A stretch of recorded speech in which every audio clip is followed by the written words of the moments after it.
자, 그 다음에 이제 역학의 두 번째 축이라고 말씀을 드렸습니다. 일과 에너지. 제일 처음에 물체 운동을 기술할 때 이제 뉴턴의 법칙에 의해서 기술할 수도 있지만 우리가 이제 에너지 관점에서 기술할 수 있다 그랬죠. 제일 먼저 잡아야 되는 개념이 이제 일이고요. 일을 어떻게 정의하고 그 일이 이제 에너지하고 어떤 관계가 있는지 그런 것들을 중심으로 보셔야 되는 겁니다.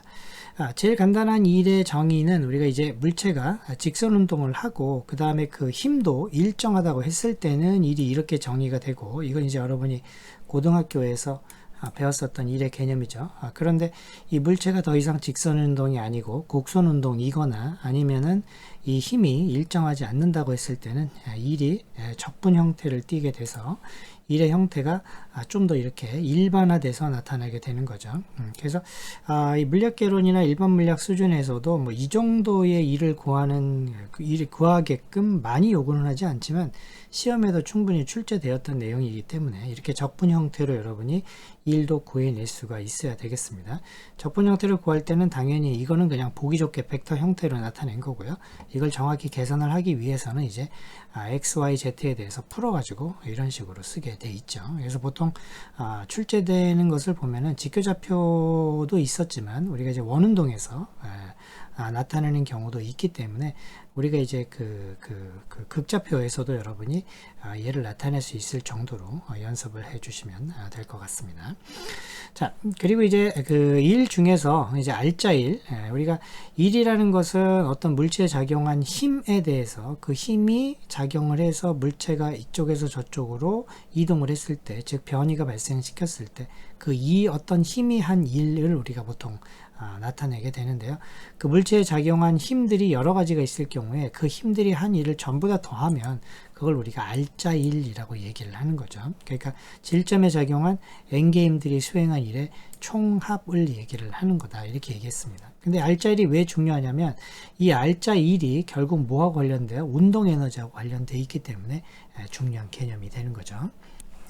자, 일하고 이제 운동 에너지 관계를 설명하기 전에 먼저 이제 일률이라는 개념을 또 아셔야 되는데요.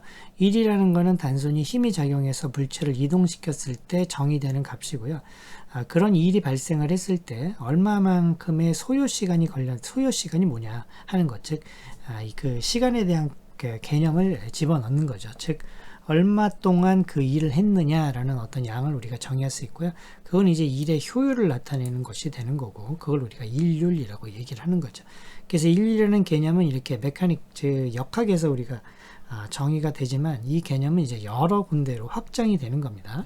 일이라는 것 자체가 에너지하고 동일한 개념이기 때문에 에너지, 즉 얼마만큼 시간 동안에 그 에너지를 뭐 소비했거나 저장했거나 하는 그런 모든 그 분야에 일률이라는 개념이 확장돼서 적용이 되는 거죠.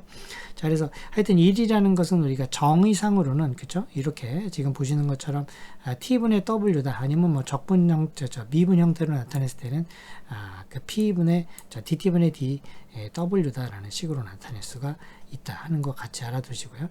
이제 그 일률 자체를 우리가 이제 속도의 그 개념으로 다시 나타낼 수가 있는데요.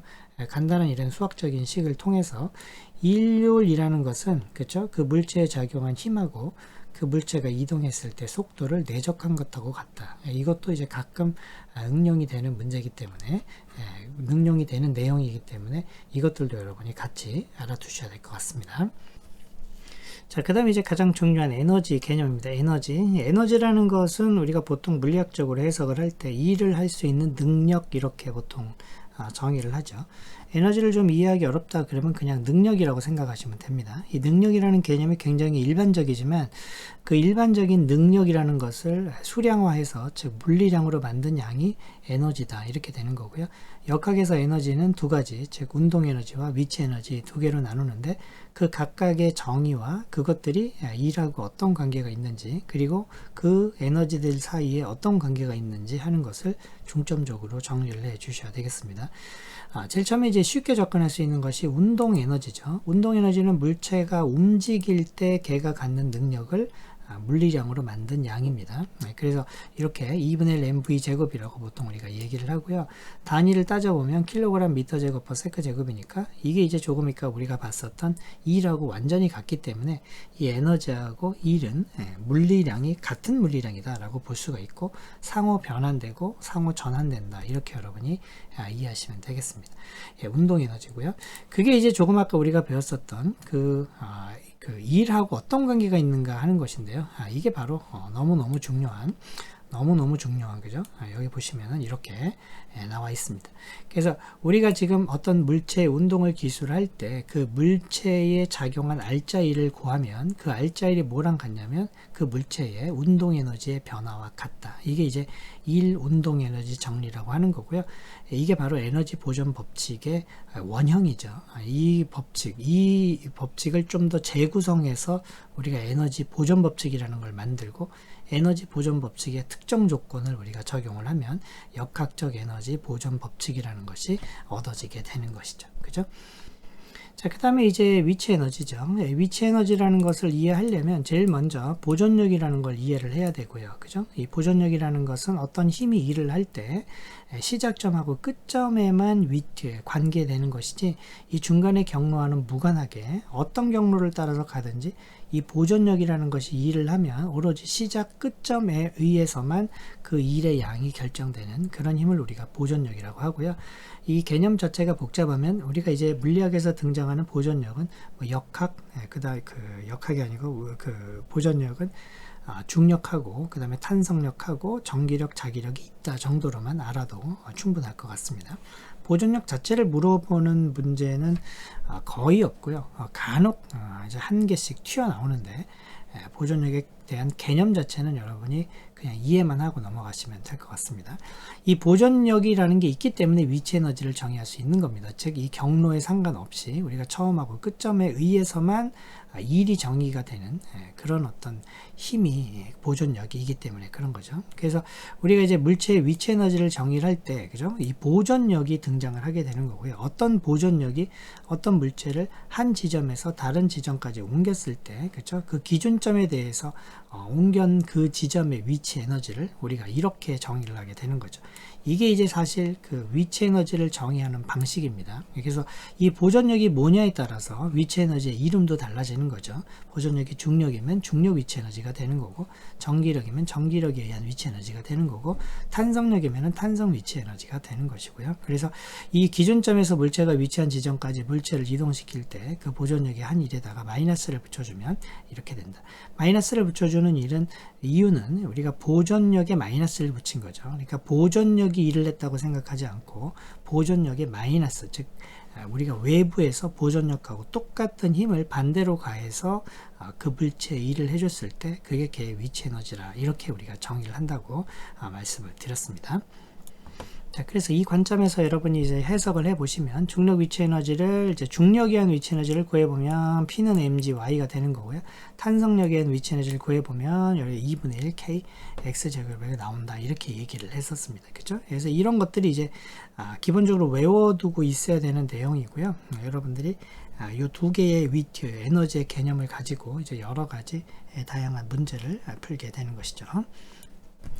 자, 이제 그 역학적 에너지 보존 법칙, 우리가 일 운동 에너지 정리가 있는데 그걸 재구성하면은 이제 이런 형태가 되어버리죠. 그러니까 그 비보존력이 한 일이 그 에너지, 즉 운동 에너지와 위치 에너지의 변화와 같다. 즉 E라고 표현된 건 우리가 역학적 에너지라고 얘기를 하잖아요. 그래서 일 운동 에너지를 재구성하다 보면 비보존력이 한 일 모두는 역학적 에너지의 변화와 같다라는 식으로 우리가 표현할 수가 있고요.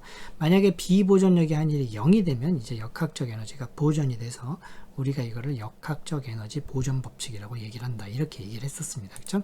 그래서 역학적 에너지 보존 법칙에 관련된 내용들 보시다시피 지금 여기 이게 이제 일반적인 에너지 보존 법칙인데 만약에 비보존력이 한 일이 0이면 여기 보시는 것처럼 역학적 에너지가 보존된다. 그런 거죠. 그래서 여러 가지 예를 들면서 설명을 했었습니다. 이 보존력하고 위치 에너지는 아주 중요한 관계가 있죠. 우리가 이제 위치 에너지 자체를 이렇게 적분식으로 표현됐을 때 이걸 미분 형태로 표현을 하다 보면 우리가 이제 이런 형태를 갖게 됩니다. 좀 더 이제 강의에는 일반적으로 얘를 이제 3차원 상에서 직교좌표 상에서 우리가 이제 그레디언트라는 걸로 나타냈지만 사실 일반 물리학하고 물리학 개론에서는 1차원으로 우리가 나타내면 충분한 거잖아요. 그래서 이 보존력하고 위치 에너지의 관계를 여러분이 알아두시면 좋을 것 같습니다. 이건 이제 전자기학에서 어디까지 확장이 돼요? 전자기학에서 전기력하고 그 다음에 전위하고 관계로 확장이 되는 개념이죠. 그래서 그 개념들이 전부 다 이렇게 역학에서 이제 출발하게 되는 거고요. 포텐셜 에너지 자체도 우리가 그림을 그릴 수가 있고요. 이 포텐셜 에너지 그림을 그리면 아까 얘기했던 그 포텐셜 에너지와 이 보존력과의 관계에 의해서 그 보존력도 같이 구해낼 수 있다 하는 것도 같이 정리해 주시면 좋을 것 같습니다.